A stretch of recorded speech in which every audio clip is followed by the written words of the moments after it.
J'ai entendu des années 90, on va parler de Francis Lalanne. Il était invité de Avis de recherche, une émission dans les années 90 où en fait il recherchait des gens qui avaient été dans la, c'était quoi, dans la classe de stars.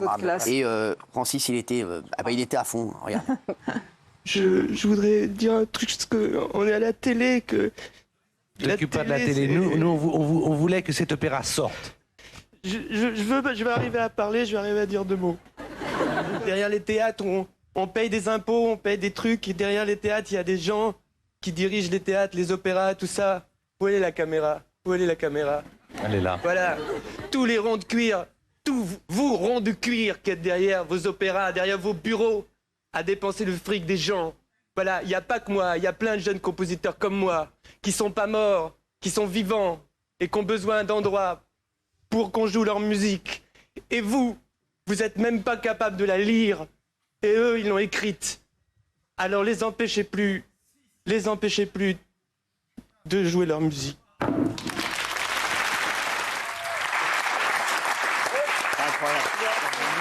Incroyable.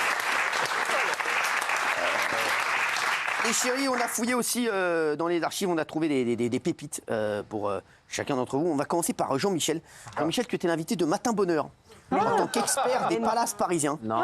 Ouais. Le mec était déjà dans tous les bons plans. Regarde, Jean-Michel Maire. Pourquoi il est expert des palaces parisiens? Il était expert des palaces parisiens. Je venais de me mettre en couple avec la mère de ma fille et j'avais pas les moyens de lui offrir la vie dont elle rêvait certainement. Et du coup, le seul moyen que j'avais trouvé, c'est de proposer à un éditeur de faire un livre sur les palaces en disant ça, je vais dormir dans les palaces parisiens.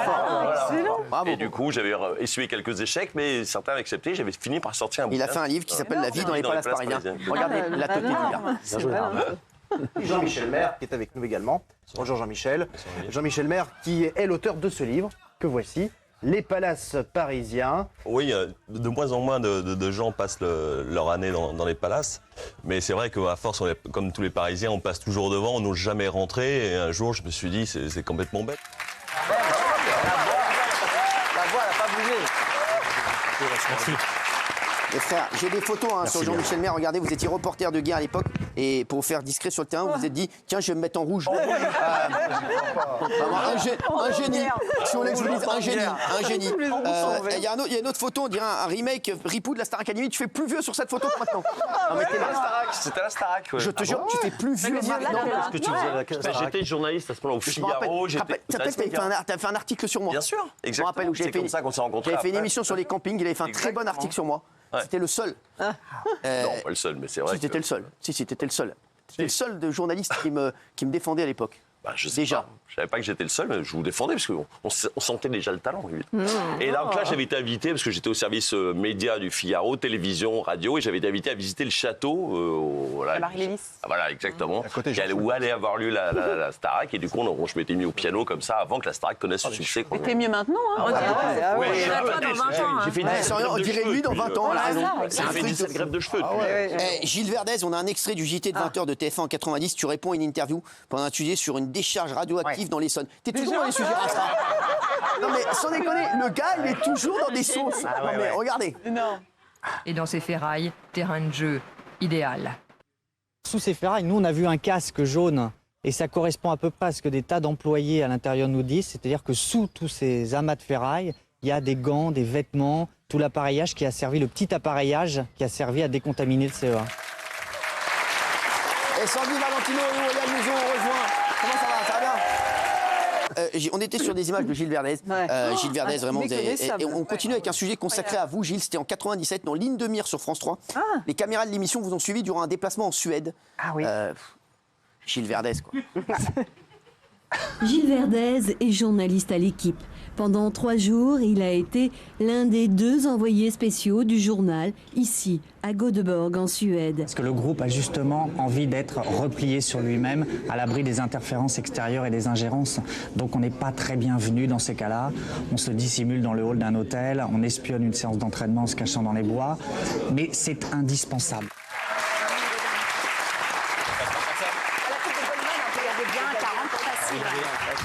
Il avait bien la coupe. Alors regardez les photos de Gilles, les photos de Gilles Verdez. Photos de Gilles Verdez. Théma. Mets l'autre. Celle de faites entrer l'accusé là. Regarde. Mettez celle de faites entrer l'accusé là. Gilles Verdez. Frère, J'étais beau gosse, là. Excuse-moi, tu es dégueulasse. Regardez là. Non, tu. Oh non, mais il a pas beaucoup changé. Tu fais peur. Il me dégoûte. C'était la décennie de mes succès, 80. Ah ouais. bah Toi, ouais. c'était la décennie de tes succès. Ah bah ouais. Bon, mais va savoir que c'était quand la décennie de tes échecs. Franchement, là, c'est quand même quelque chose. En 92, Daniel, on a retrouvé aussi du lourd. Vous avez participé à Que le meilleur gagne sur France 2. Ah oui, bah oui, parce que je faisais pas d'antenne à l'époque. Regardez, J'étais regardez. candidate. Regardez. Daniel Moreau, bonjour.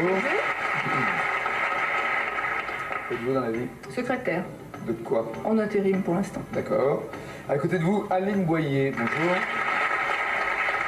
Bonne chance à nos 10 candidats. Voici la première question en images. Regardez.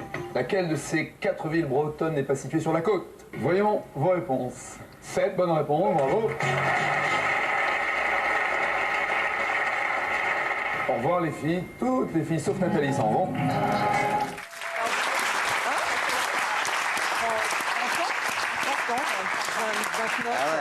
Elle n'a pas changé, elle n'a pas bougé. Non, mais elle a toujours la même teuté. Ça fait 75 ans qu'elle a la même teuté.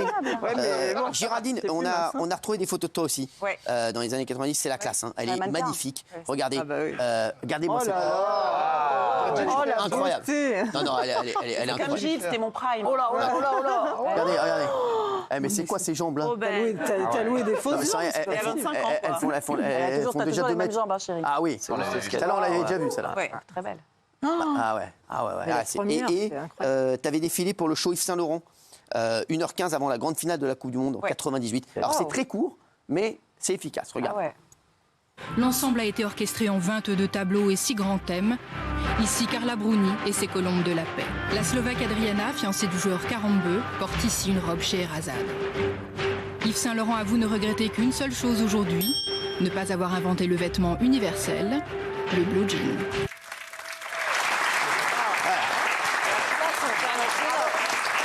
Bon délire. Elle est très belle, franchement.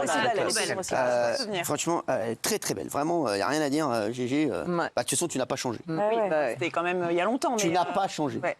Comme Gilles, c'était mon prime, les années 90. Bah ouais. Voilà. Non, franchement, elle est incroyable. Belle classe. Kelly. Elle était née? Kelly, ouais. Et visiblement, à l'époque, elle vivait au pays des meubles géants. Regardez. Regardez Kelly.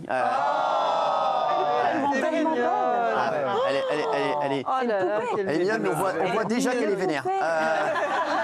On dirait Chucky, le premier.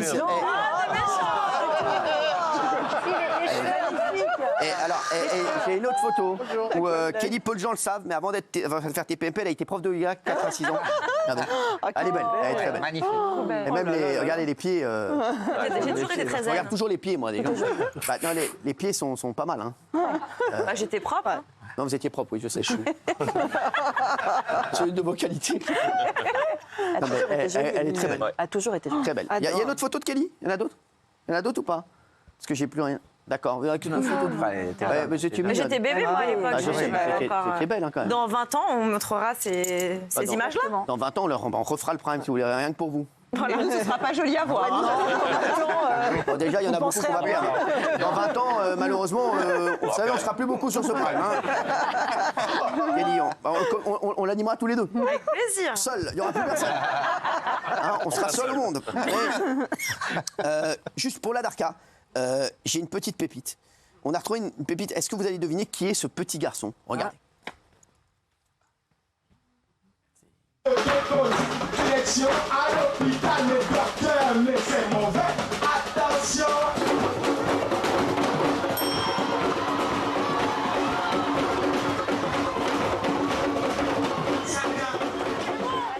C'est Raymond, non?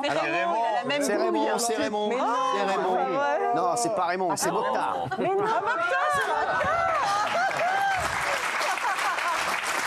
Mokhtar, c'est Et Mokhtar, quand il était petit aussi, comme le mec de Daniel, il ressemblait à Michel Drucker, regardez.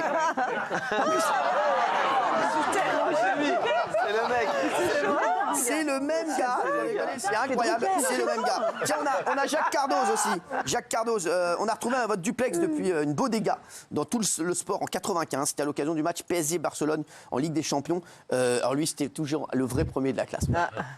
Jacques Cardoz est avec eux. Jacques, Et oui Gérard, c'est certain. De toute façon, ce soir, on va vivre une folle soirée européenne, que ce soit à Barcelone ou à Paris. Nous, on a décidé de la vivre à Paris, mais avec des supporters catalans.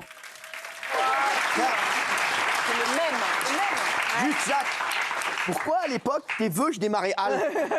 Non mais sérieux, t'as fait des vœux, je démarrais au milieu du fou. J'avais la coupe C'est un truc de fou. Il ressemble à Patrick Fiori. Ouais, c'est vrai. Alors, il brillait dans les années 90, c'est un autre Cardos qui brillait aussi à la télé. C'est ton papa, Michel. J'adore. Regardez, il présentait la météo sur TF1 avec un style très particulier.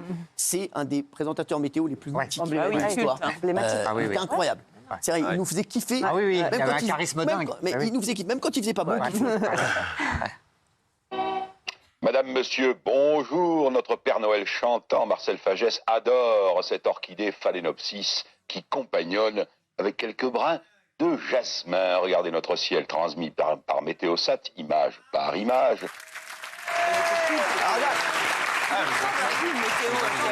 Jacques,